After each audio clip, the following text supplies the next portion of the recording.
Are you feeling uncertain about selling your home? Do you wonder what needs to be done to get it sold, what you could sell it for, and how to get an acceptable offer? If that's the case, then Get Me Ready to Sell is the podcast just for you. Your host, Jeff Jones, is a realtor, coach, and entrepreneur, and he can help you gain the confidence you deserve to successfully sell your home. Here's Jeff.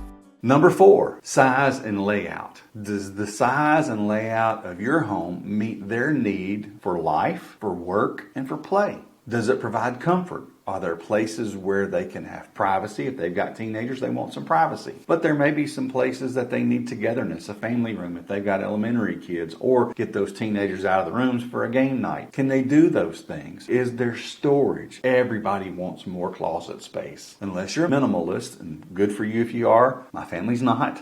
So storage is a challenge for us. And size and layout does impact resale value. Is this going to be something that they're going to be easy for them to get rid of in the future if they do move and sell in the future? So meeting their needs about life, work, and play. We're going to talk about work again in just a moment. Number 5, amenities and special features. This is one of my favorite areas. Comfort and convenience is part of that. What comforts and convenience are buyers looking for? What comforts and convenience does your property offer so you can highlight those to attract that buyer? If your house does not have a swimming pool, a buyer looking for a home with a swimming pool is not going to consider your home, more than likely. I have my buyers consider homes that work for them even if it doesn't have all the amenities, because there might be margin left for them to add what they want. Add the nice outdoor kitchen. Add the pool. Can't build a golf course necessarily, so if golf is something they want, they're going to buy a house on a golf course. Fishing.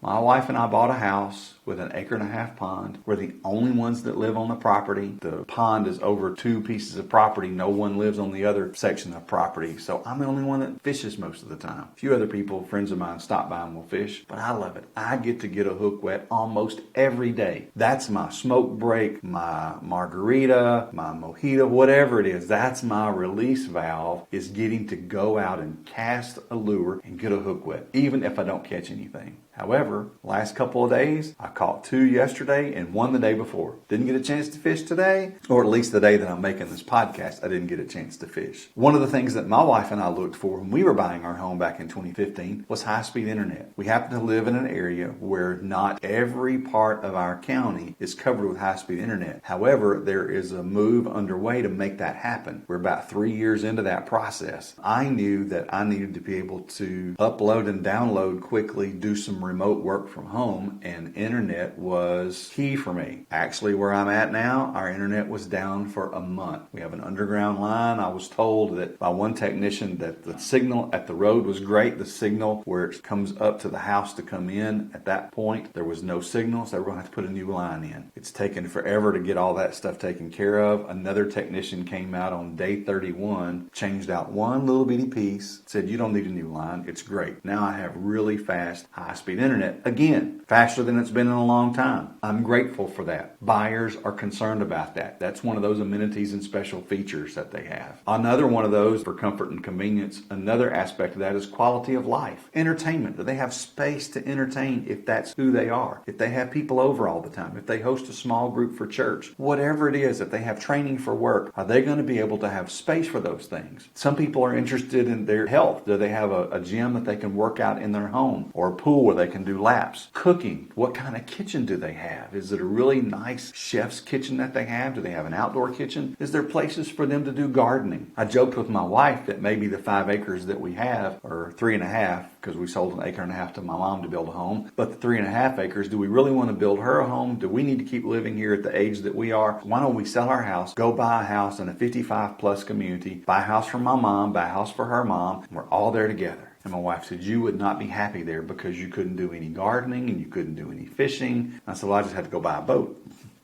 I like that. Anyway, we're still here. Sign's not going up in the yard, at least not anytime soon. And I mentioned office earlier. You know, the number of Americans working from home tripled from 2019 to 2021. Go figure. We had some little bitty virus that wreaked havoc on our economy and the work environment, and it sent more people home. I've seen statistics anywhere from 26 to 36% of the workforce works from home, and more than that work from home at least one day a week. That's just the full-time people. It's expected, right now it's 27.6 million, and it's expected to be 36.2 million by 2025. All that to say is that somebody looking for a 3-bedroom home and a 2-bath home for their family might now need a 4-bedroom home because they have to have a home office. Does your home have the ability to add that office? The office I'm in right now, I've only been in it for not even a week. I closed in a patio next to the garage, just right off our kitchen. That's given me access to my own office and recording studio. I was able to add that. I had an office in the 3rd bedroom in the house, but my mom is living with us for a while until her house sells and we get her house built, and she could use the second space. So here's my office outside now. That's the patio that really wasn't doing anything, but I have an office outside now. Buyers want to know, do they have the ability to do that? The size and the layout and the amenities and special features of your homes has an impact on that, and it also, the number of workers working from home depends on the area of the country that you live in. I saw some statistics that at the height, Washington, D.C., over 50% were working from home. And of course, in some areas it's 20 to 25% working from home. And those amenities and special features, do they increase the value of the home? If you bought a home and it didn't have a pool and you wanted a pool and you paid $400,000 for the home, you put a $50,000 pool in, your home would not now be worth $450,000. It might be worth $415 or $420,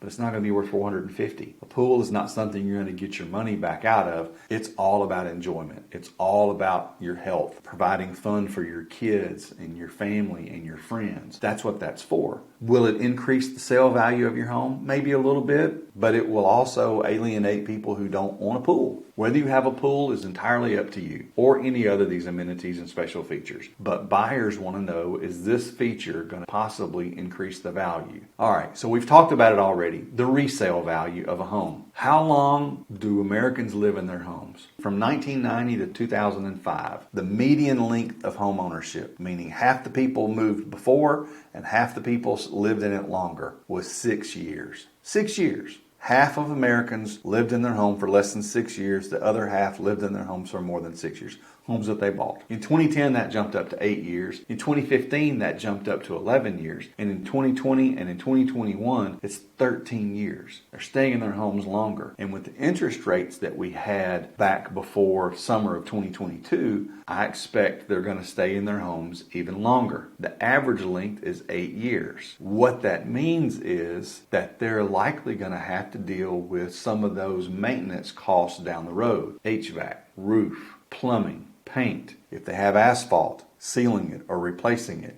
If there's concrete, repairing cracks, mature trees, limbs coming down, all kinds of issues involved with that. But they are likely going to sell. So we want to know, what buyers want to know is that, are we going to be able to get our money back out of this easily? And with the appreciation that we saw in homes over the last couple of years, a home that you bought for $250,000 5 years ago may have been worth $350,000 after the spike in home values across the country. We don't expect that to continue to happen through 2023 and to the next few years. But when it comes down to buying this house, yes, it's an immediate need. Yes, it fits a location that the buyer's interested in. It fits a price that's within their budget for their monthly payment and for their down payments and for their closing costs. It also has something to do with the condition of the home. Do they know if it's a fixer-upper? Is it move-in ready that they just have to open up their boxes and unpack and they're there? Size and layout. Are the rooms far enough away? Are they big enough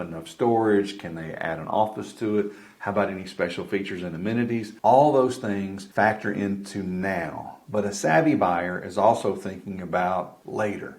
down the road when it comes time to sell? Is this going to be easy to sell or difficult to sell? We don't know if they're going to be able to sell this home easily or have difficulty with it. Nobody knows what the future is going to be. But they're thinking about that when they're thinking about the now. That has an impact on the offer that they make, the price that they offer, all the details. You need to be aware of those factors. So get in the mind of a buyer so that you're prepared, so that you know when it is time to prepare, price, and promote your home, that you've done so with a mind toward a potential buyer. Think about the person that you think is the best fit for your home. What are they going to be looking for, and how do you attract them with what the home is like now and with the price that you've set for it? Hey, if you're not sure if you're ready to sell your house, check out ReadyToSellScore.com. It'll show you several different aspects of selling your home and help you determine how ready you are to sell your home. Stick with me in the future for more podcasts on Get Me Ready to Sell.